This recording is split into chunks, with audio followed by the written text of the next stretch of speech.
Recently, it was announced that director George Romero had passed away at the age of 77.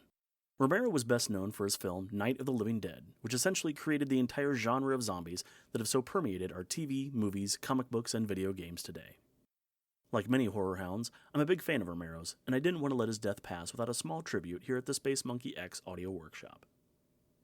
The following is the introduction to a podcast episode I did a few years back that was centered around Night of the Living Dead. It gives a brief history, evolution, and analysis of the zombie genre, as well as a little bit of trivia about the film.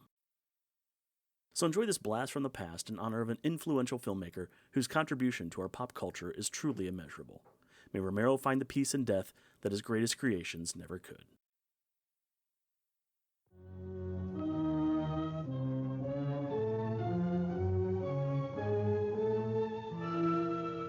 Johnny, You're still afraid. stop it now. I mean it. They're coming to get you, Barbara. Stop it. You're ignorant. They're coming for you, Barbara. Stop it. You're acting like a child. They're coming for you. Look, there comes one of them now. America has always been a melting pot. In fact, much of our culture is made up almost entirely of icons, traditions, and stories from other countries, including our legends of the things that go bump in the night. For example, werewolves are borrowed from all over Europe, most notably France. Vampires are of Slavic origin. Frankenstein's monster is a British import. Even our most recent cryptozoological mystery, the chupacabra, comes to us from Puerto Rico and Mexico. However, we have developed a few of our own monsters, including a truly American original, the zombie. Despite the voodoo origin of the name, the zombies of our popular culture have little to do with the somnambulant servants of Haitian witch doctors. Instead, they are autonomous beings that have risen from the grave, driven by instinct to feast on the flesh of the living. Zombies are immune to disease and immune to most forms of physical harm, able to continue moving even if much of their body has decayed and fallen away. You can shoot them, hack them up, or even crush them, but they will keep coming as long as the brain remains intact. But destroy the brain, and you destroy the threat once and for all. Although the idea of a determined cannibalistic walking corpse is scary enough, perhaps the most frightening aspect of a zombie is its ability to spread its condition like a virus. The zombie's primary mode of attack is to bite, and once you've been bitten, you will slowly but surely become infected, die, and come back as a zombie yourself. Since they were introduced by director George Romero's 1968 film, Night of the Living Dead, zombies have become an integral part of the world's pop culture, having been featured in thousands of stories in virtually every medium, including movies, books, comics, video games, and even on television. Not bad for a little independent film out of Pittsburgh. But George Romero didn't set out to change the world. In fact, he didn't really want to make a horror movie at all. He was mainly looking to use Night of the Living Dead as a resume builder, in the hopes that it would help him get a legitimate picture deal down the road. You see, at the time, horror films were barely one step above pornography in terms of respectability in the film industry.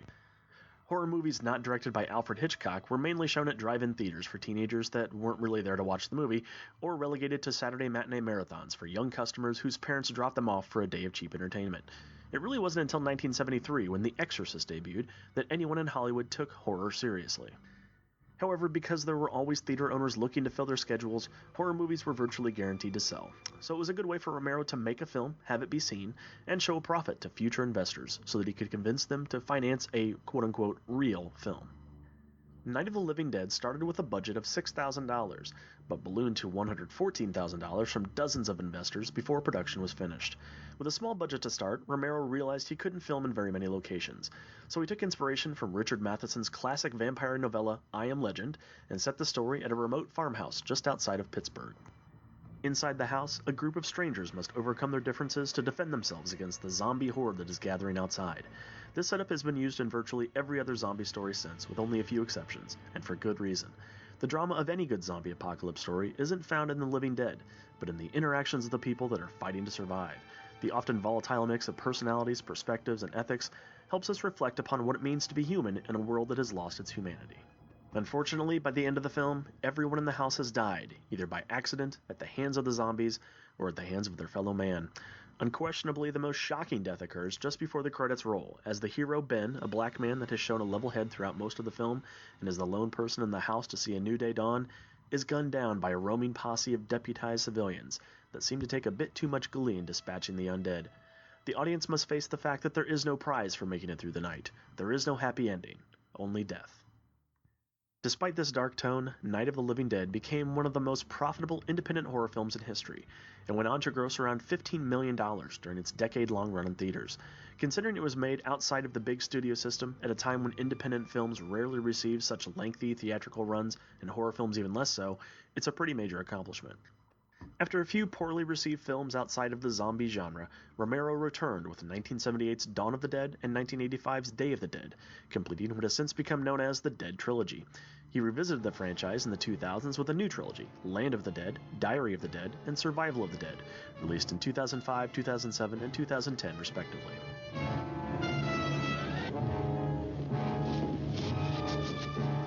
Reports from witnesses to the effect that people who acted as though they were in a kind of trance were killing and eating their victims prompted authorities to examine the bodies of some of the victims.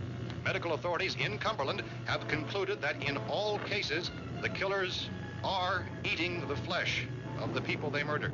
Although Night of the Living Dead created the zombie genre, it could be argued that a second film, 1985's Return of the Living Dead, from director Dan O'Bannon, has been equally important. This film created a variation on the creature that effectively split the zombie genus into two distinct species, the slow zombie of Romero's pictures, and the new fast zombie from Return of the Living Dead. Romero's slow zombies are little more than a collection of instincts. They shuffle around, have no way to communicate other than the occasional moan, display only a few signs of intelligence, and their only motivation is to feed on the living. If you're confronted with one or two and you have plenty of room to move around, escape is fairly easy. However, once a character has lived in a zombie scenario long enough, they often become complacent and let down their guard. Inevitably, this is when they suddenly realize they're in a confined space where the only escape is now covered by a zombie, or they're surrounded by a large group who has quietly approached, leaving the character nowhere to run. In contrast, fast zombies not only move quickly, posing more of an immediate threat, but they often possess more intelligence. In perhaps one of the most famous moments from Return of the Living Dead, zombies wipe out a group of police officers. When the CB radio inside the squad car begins to squawk, one of the zombies picks up the handset and says, "Send more cops," setting up a trap for the new officers that will surely come to the rescue. The fast zombie has spawned a mutation of the zombie genre known as the infected. In films like 2002's 28 Days Later from Danny Boyle, the antagonists are not the Walking Dead, but are in fact living people that have become infected by a virus, usually a form of biological weapon that is accidentally released. This virus causes the infected to become very aggressive and attack the uninfected around them, thus spreading the disease. Although they can be killed by normal means, even a gunshot wound left unattended would make the person bleed to death, they feel no pain and are so compelled by their killer instincts that they'll keep going until their body simply gives out. Of course, one of the fastest ways to dispatch them is to destroy the brain, just like their zombie cousin. Speaking of gray matter, Return of the Living Dead also introduced another aspect of the nouveau zombie, the obsession with eating brains. In Romero's films, the zombies will consume any part of the victim without bias. Actually, it seems like entrails might be considered a delicacy to them.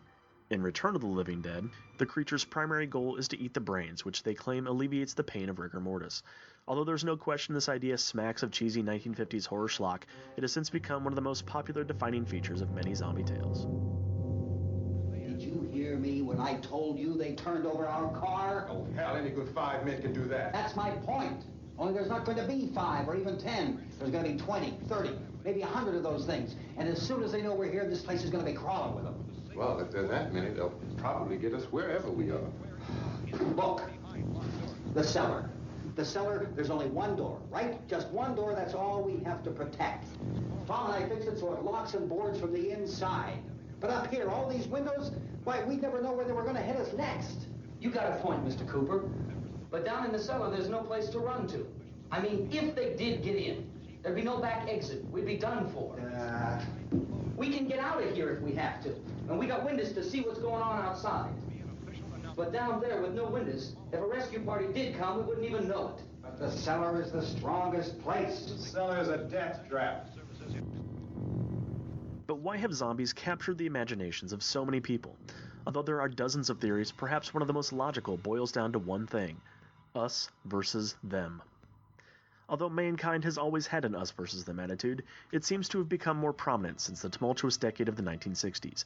Between the civil rights movement, protests over the war in Vietnam, political assassinations, Cold War paranoia, and inner-city race riots, the gentle facade that had been in place for many Americans was being torn down by radical ideas and brash words coming from striking revolutionary figures. And all this chaos was delivered into homes on the nightly television news. Thanks to television, no matter how close to the fringe a group might be, they had a powerful voice that could reach millions, and, to borrow a phrase from the hippie culture, it really freaked out the squares. Because of TV, people in even the calmest parts of the country became worried about the revolution coming to their doorstep, just like the zombies in Night of the Living Dead. Zombies are the epitome of the them.